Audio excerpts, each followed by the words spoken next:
ischial bursitis, proximal hamstring tendinopathy. Hamstring pathology is one of the most common injuries that we see. I've definitely noticed over the past, 5 years an uptick, and I don't know if it's because people are sitting or because people are running. I don't know if they're being too active or not active enough. Diagnostically, you got to put an ultrasound on it and really take a look at the proximal hamstring to look for tear, to look for tendinopathy. Treatment is eccentric exercises, relative rest, obviously, all the stuff that we think about with any musculoskeletal condition. Steroids are not like 100% go-to kind of thing, but we worry about slowed long-term tissue healing. We think about inhibition of collagen linkage. Those have been reported in the literature. Trochanteric pain syndrome encompasses a spectrum of pathologies that include gluteal tendinopathies or tears, IT band disorders. True trochanteric bursitis is actually quite rare. So a lot of it is clinical, history of patient complaining of lateral hip pain, worse when they're laying on that side, walking up and down stairs, prolonged walking.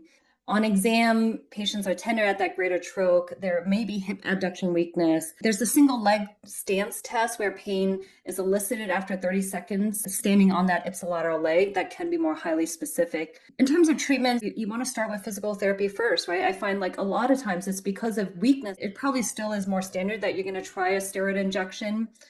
For calcific tendinopathy, we consider tenotomy for that area. What's up and coming now is actually shockwave to see whether or not there's more longer term relief, because obviously you don't want to keep repeating the steroid injections. I think what's really important about with greater troch or even like other things like that is, can you create concordant tenderness / pain when you push on the structure? Like they come with back pain shooting down their leg and you push there and you go, does this hurt? It's going to hurt.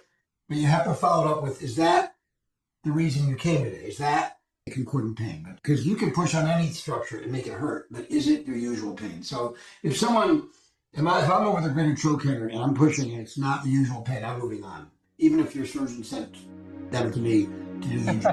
Now we're at the positive. For all these structures, make sure you're on the structure when you do it and can create the pain.